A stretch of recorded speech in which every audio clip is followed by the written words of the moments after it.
नमस्कार दोस्तों, स्वागत है आपका एडी एजुकेशन में। मध्य प्रदेश जेल प्रहरी सामान्य हिंदी की क्लास है ये आपकी। और रस का संपूर्ण वर्णन आपको हम इसमें बताएंगे कि रस होता क्या है। तो चलते हैं वीडियो पर। रस किसे कहते हैं? ठीक है, काव्य को पढ़ने, सुनने अथवा देखने से जो आनंद की अनुभूति होती है, साहित्य में उसे हम रस कहते हैं। ठीक है, रस की निष्पत्ति में सहायक तत्व स्थायी भाव, विभाव, अनुभाव और संचारी भाव, ये 4 सहायक तत्व है। और इनको याद रखने का तरीका आपके सामने एक यहाँ पर दे रखा है कि विभावानुभाव, संचारी, संयोगाद्रस, निष्पत्ति, यानी विभाव, अनुभाव, संचारी भाव, ठीक है, और भाव, इन 4 तत्वों से के संयोग से रस की निष्पत्ति हुई है। इस प्रकार आप इसको याद रख सकते हैं। इसके बाद हम आपकी 1000 क्वेश्चन की सीरीज़ चल रही है, उसमें रस से रिलेटेड प्रश्न लेकर आएंगे। ये आपकी रस की क्लास है, इसमें डिटेल रस के बारे में हम आपको बता रहे हैं। अब रस के प्रमुख अंग कौन कौन से हैं, इसकी बात आती है। तो रस के प्रमुख 4 अंग है। पहला है आपका स्थायी भाव, दूसरा है विभाव, तीसरा अनुभाव और चौथा है संचारी भाव। तो एक तो आपको इस विभावानुभाव, संचारी, संयोगाद्रस, निष्पत्ति से ये याद हुआ कि इन 4 से के संयोग से रस की निष्पत्ति हुई है। और इनके प्रमुख अंग भी यही है, स्थायी भाव, विभाव, अनुभाव और संचारी भाव। इससे आपको ये याद हो जाएगा। अब इनके बारे में डिटेल कैसे पढ़ेंगे हम कि स्थायी भाव के बारे में क्या है, विभाव के बारे में क्या, अनुभाव के बारे में क्या है, या संचारी भाव के बारे में क्या है। तो चलते हैं हम आगे।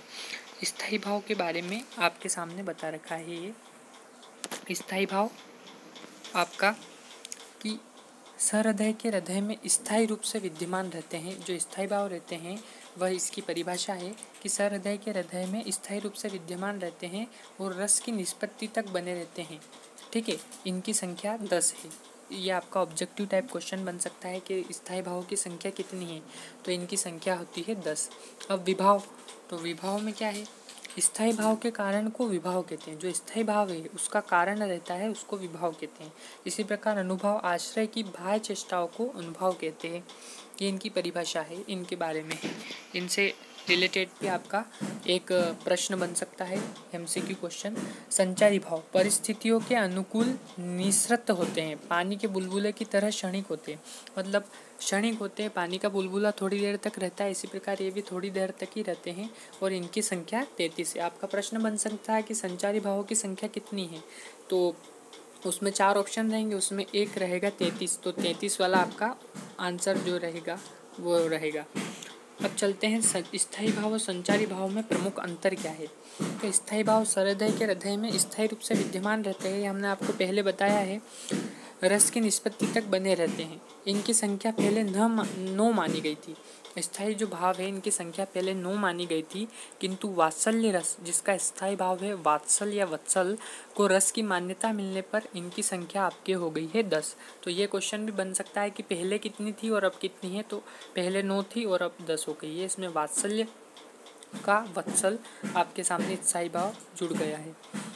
चलते हैं अगला, संचारी भाव क्या है। परिस्थितियों के अनुकूल निसृत होते हैं और पानी के बुलबुले की तरह क्षणिक होते हैं। इनकी संख्या 33 है। ये इनमें प्रमुख अंतर है। अब आपके सामने रस तो बहुत डिटेल में पढ़ेंगे हम, तो उसमें ज़्यादा टाइम लग सकता है, लेकिन इसका जो मुख्य सार है, जो इससे रिलेटेड क्वेश्चन बनते हैं, वो इस वीडियो में है आपके सामने। ठीक है, तो अब चलते हैं रसों की संख्या पे और इनके स्थायी भाव पे। तो रसों की संख्या आपके सामने 10 है और इनके स्थायी भाव भी 10 होंगे। ठीक, तो रस है आपका श्रृंगार रस।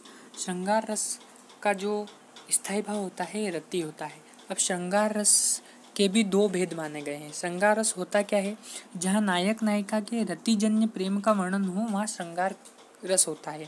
एक आपका इसमें ऑब्जेक्टिव बन सकता है कि रसों का राजा या रसराज कहा जाता है।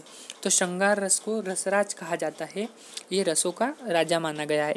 इसके भी 2 भेद हैं आपका, एक तो संयोग श्रृंगार है और एक है वियोग श्रृंगार।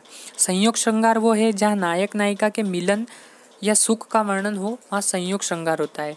जैसे राम को रूप निहारती जानकी, कंगन के नग की परछाई, याते सबे सुधी भूली गई, कर टेकी रही पल टारत नहीं। ये इसका उदाहरण है। ठीक है, जहाँ नायक नायिका के मिलन का वर्णन हो रहा है यहाँ पर, ठीक है, या सुख का वर्णन हो रहा है, वहाँ संयोग श्रृंगार। इनके जो संयोग है और वियोग, इनके अर्थ से ही आपको स्पष्ट हो रहा होगा। अब वियोग श्रृंगार की बात कर लेते हैं कि जहाँ नायक नायिका के विरह जन्य पीड़ा का वर्णन हो, वहाँ आपका वियोग श्रृंगार होता है। इसका उदाहरण है आपका बिन गोपाल बेरनी भई कुंजे, तब ये लता लगती अति शीतल, अब भई विषम ज्वाल की पुंजे। ये इसका उदाहरण है। आपको इस पे जाने की कोई ज़रूरत नहीं है, आपको इनको भेद याद रखना है कि संयोग श्रृंगार और वियोग श्रृंगार, श्रृंगार रस के दो भेद है और श्रृंगार रस को रसों का रसराज कहा जाता है, यह रसराज रसों का राजा कहा जाता है। अब बात कर लेते हैं हास्य रस की। हास्य रस को स्थायी भाव क्या होता है हास्य रस का? तो हास्य रस का स्थायी भाव होता है या तो हास या हंसी। ठीक है, अब हास्य रस की परिभाषा क्या है कि सरहृदय के हृदय में स्थित हास नामक स्थायी भाव का जब विभाव, अनुभव और संचारी भाव से संयोग होता है तो वह हास्य रूप में परिणित हो जाता है या परिवर्तित हो जाता है। इसमें है मैं महावीर हूँ, पापड़ को तोड़ सकता हूँ, अवसर आ जाए तो कागज को मोड़ सकता हूँ। अब इसमें हास्य की उत्पत्ति हो रही है, इसलिए यहाँ पर इसका स्थायी भाव होगा हास्य या हंसी। के उदाहरण में स्पष्ट है कि मैं महावीर हूँ, पापड़ को तोड़ सकता हूँ, इससे हंसी आ जाती है कि महावीर होकर पापड़ को तोड़ सकता हूँ, अवसर आ जाए तो कागज को मोड़ सकता हूँ। ठीक है, अब अगले रस पे चलते हैं हम, शांत रस। तो शांत का स्थायी भाव होता है निर्वेद। इन सब की परिभाषा सहृदय के हृदय में स्थित से स्टार्ट होगी, आपकी सबकी बना सकते हैं। तो शांत रस पे चलते हैं हम। ठीक है, शांत रस की परिभाषा है संसार की असारता का अनुभव होने पर, हृदय में तत्व ज्ञान या वैराग्य भावना के जागृत होने पर शांत रस की निष्पत्ति होती है। ठीक, यह सहृदय के हृदय में स्थित निर्वेद नामक स्थायी भाव का विभाव, अनुभव या संचारी भाव से जब योग होता है तो वह शांत रस में परिवर्तित हो जाता है। जैसे एक भरोसे एक बल, एक आस विश्वास, एक राम घनश्याम हित, चातक तुलसीदास, ये इसका उदाहरण है। एक और अन्य उदाहरण ले हम तो वो होगा आपका जा दिन मन पंछी उड़ी जे है, ता दिन तेरे तन तरुवर के सबे पात झरी जे है, या देही को गर्भ न करियो, स्यार कागनिद खे। ये इसका उदाहरण है। अब चलते हैं हम वात्सल्य रस। सबसे बढ़िया रस है आपका वात्सल्य रस, और इसके आने से पहले रसों की संख्या 9 थी, जैसे ही आया रस की संख्या आपके 10 हो गई है। वात्सल्य का स्थायी भाव होता है वत्सल या वात्सल। ठीक है, इसकी परिभाषा आपके सामने है, सहृदय के हृदय में स्थित वात्सल्यता। वात्सल्यता का अर्थ आपको पता होगा, नामक स्थायी भाव जब विभाव, अनुभव और संचारी भाव से संयोग करता है तो वात्सल्य रस के रूप में परिणित हो जाता है। ये श्री कृष्ण के बारे में हम आपको उदाहरण देंगे इनका।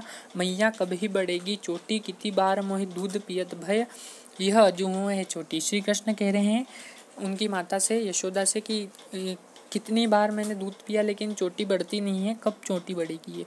तो इस प्रकार वात्सल्यता का, बालक की वात्सल्यता, वत्सलता का वर्णन हो रहा है यहाँ पर। तो वात्सल्य रस, इसका स्थायी भाव वत्सल्य। अगला चले तो वीर रस। वीर का होता है उत्साह। सहृदय के हृदय में स्थित उत्साह नामक स्थायी भाव का जब विभाव, अनुभव और संचारी भाव से संयोग होता है तो वह वीर रस में परिवर्णित हो जाता है या परिवर्तित हो जाता है। इसका उदाहरण है वीर रस। वीर यानी वीर, युद्ध के समय जब वीर रस से भरी कविताएं गाई जाती, कई कवि भी वीर रस की कविता गाते हैं। जैसे सिंहासन हिल उठे राजवंशों ने भ्रुकुटी तानी थी, बूढ़े भारत में भी आई फिर से नई जवानी थी, बुंदेले हर बोलो के मुँह हमने सुनी कहानी थी, खूब लड़ी मर्दानी वो तो झांसी वाली रानी थी। ये इसका उदाहरण है आपके सामने। इससे वीर रस के अनेक उदाहरण हो सकते हैं, जैसे हिमाद्रि तुंग श्रृंग से प्रबुद्ध शुद्ध भारती, स्वयं प्रभा समुज्ज्वला स्वतंत्रता पुकारती, ये भी इसका उदाहरण होगा। अगले चले रस पे तो रौद्र। रौद्र का आपको इसके शब्द से ही अर्थ हो रहा होगा कि क्रोध। स्थायी भाव होता है क्रोध, तो इसका भी वही होगा। क्रोध नामक स्थायी भाव का जब विभाव, अनुभाव और संचारी भाव से संयोग होता है तो वह रौद्र रूप धारण कर लेता है। इसका उदाहरण है श्री कृष्ण के सुन वचन, अर्जुन क्रोध से जलने लगे, सब शोक अपना भूल कर करतल युगल मलने लगे, संसार देखे अब हमारे शत्रु रण में मृत पड़े, करते हुए यह घोषणा वे तो गए उठकर खड़े। ये इसका उदाहरण है। यहाँ पर रौद्र ने क्रोध की उत्पत्ति हो रही। ठीक है, अगला है आपका भयानक। भयानक का इसके शब्द से ही अर्थ आ रहा है कि भय, बहुत ही सरल रस, इसका भय आ रहा है। तो इसकी परिभाषा हमने बताई, सहृदय के हृदय में स्थित से स्टार्ट होगी। इसका उदाहरण है लपट कराल ज्वाल माल चहु दिशी, धूम अकुलाने पहचाने कौन काहि रे। ये इसका उदाहरण है। अगले चले करुण। करुण का शोक होता है। ठीक है, तो शोक में इसका उदाहरण हम देते हैं कि कौरवों का श्राद्ध करने के लिए या कि रोने को चिता के सामने शेष है अब रह गया कोई नहीं, एक वृद्धा एक अंधे की सिवा। या देखी सुदामा की दीन दशा करुणा करिके करुणा निधि रुए, पानी परात को हाथ छुयो नहीं, नैननी के जल सो पगत हुए। ये इनका डिटेल एक्सप्लेनेशन है आपके सामने। तो ये होता है आपका करुण रस। अब विभत्स, विभत्स का आपका जुगुप्सा भी होता है या घृणा भी होता है, स्थायी भाव इसका। तो विभत्स रस में भी यही है, काव्य में जब घृणा उत्पन्न करने वाले दृश्य हो तब विभत्स रस होता है। इनका स्थायी भाव घृणा या जुगुप्सा है, ठीक है। इसका उदाहरण में हम देंगे आपको। जे नर माछी खाते हैं मूड़ा पूंछ समेत, नर सरगे जात है नाती पूत समेत, ठीक है। ये इसका उदाहरण है। अगला और आखिरी हमारा रस है जो वो अद्भुत रस है। अद्भुत का विस्मय होता है स्थायी भाव। तो सरहृदय के हृदय में स्थित विस्मय नामक स्थायी भाव का जब अनुभाव विभाव और संचारी भाव से संयोग होता है तो अद्भुत रस का रूप ग्रहण कर लेता है। यह अद्भुत रस की परिभाषा है। सारे रसों की परिभाषा आप ऐसे बना सकते हैं कि सरहृदय के हृदय में स्थित उनका जो स्थायी भाव है उसका नाम लिखना है, का जब विभाव अनुभाव और संचारी भाव से योग होता है तो वहाँ पर जो आप रस जिसकी परिभाषा दे रहे हैं वो रस वहाँ पर लिखना आपको। इस प्रकार इसकी परिभाषा भी बना सकते हैं। इसका उदाहरण भी है। बिनु पद चले सुने बिनु काना, कर बिनु कर्म करे बिनु नाना, आनंद रहित सकल रस भोगी, बिनु वाणी वक्ता बढ़ जोगी। ये इसका उदाहरण है। इस प्रकार ये रस की डिटेल क्लास आपके सामने हो गई है। अब 1000 प्रश्नों की सीरीज़ में कल इससे रिलेटेड क्वेश्चन होंगे। तब तक के लिए धन्यवाद।